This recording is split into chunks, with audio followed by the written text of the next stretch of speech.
Hey there, and welcome. Telling stories is a huge part of speaking English, right? Well, today, we're going to unlock one of the most important tools for doing just that, the simple past tense. Let's dive right in so you can start talking about yesterday with total confidence. So, let me ask you something. How do you talk about what happened yesterday? Or, last week? Even what you had for breakfast this morning? It's something we do in every conversation, but let's be real. Sometimes it can be a little tricky, right? But hey, don't sweat it. That's exactly what we're going to tackle today. Our goal is super simple. By the time we're done here, you're going to have the tools, the rules, and most importantly, the confidence to talk about your past no problem. So, you ready? Let's get started. Okay, so first things first. What even is the simple past tense? Well, the name itself is actually a pretty big hint.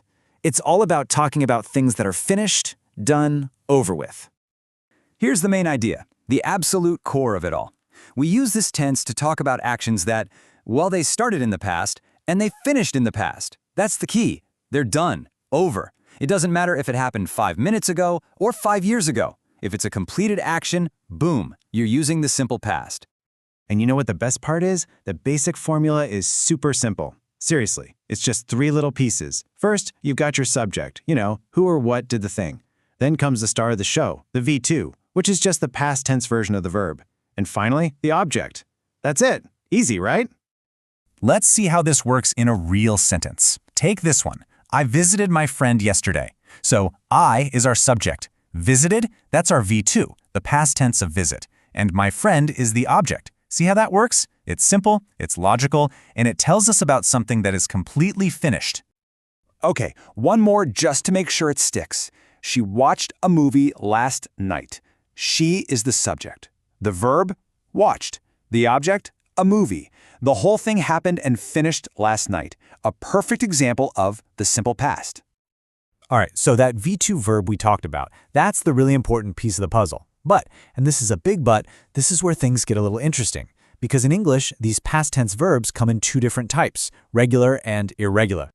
So basically, every verb has a few different forms. There's V1, that's just the basic normal verb, like go or play. For what we're doing today, we're laser focused on that middle column, V2.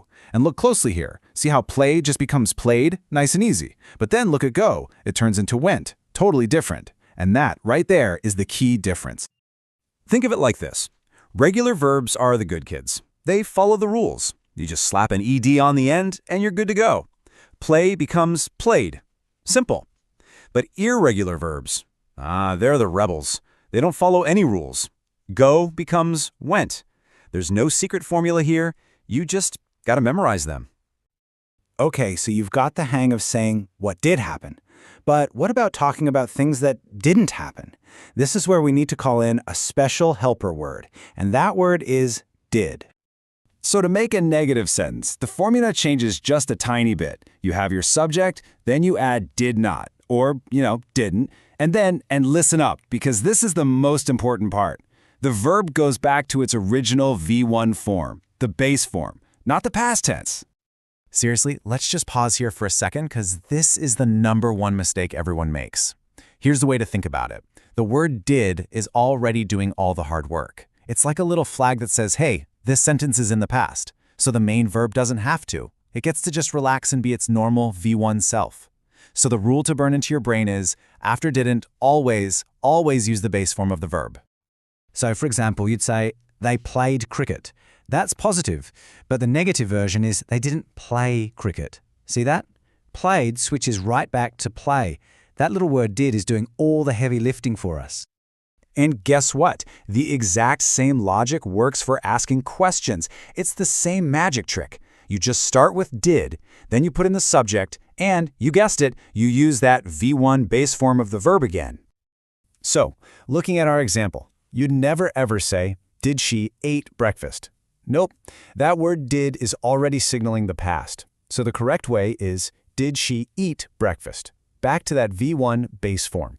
It's a tiny change, but it makes all the difference in sounding natural. All right, so now we have the rules for positive sentences, negative sentences, and questions. Let's start putting it all together now. It's time to see how this actually works in a real conversation. A great way to make your past sentences even better is to add little time words. things like yesterday, last night, 2 days ago. These words are like little signposts that tell your listener exactly when something happened. They really anchor your story. Okay, knowing the rules is one thing, but actually saying it is what really counts. We need to build that muscle memory. So I want you to say this out loud with me. Don't be shy. Ready? Repeat after me. I visited my grandparents last weekend. Your turn.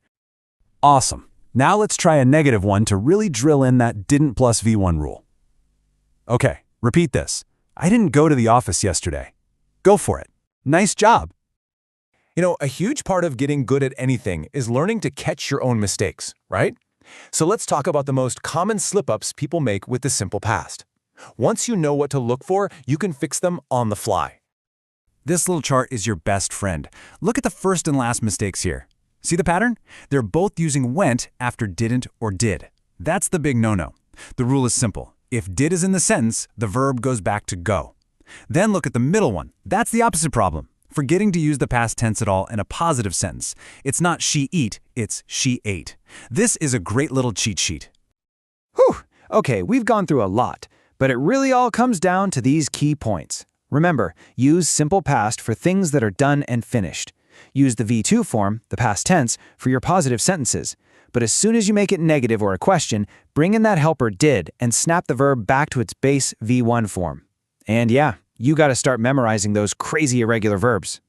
So let's end this right back where we began.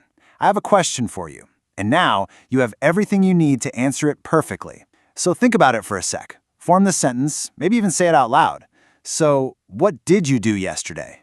Go on, you can do it. Tell your story.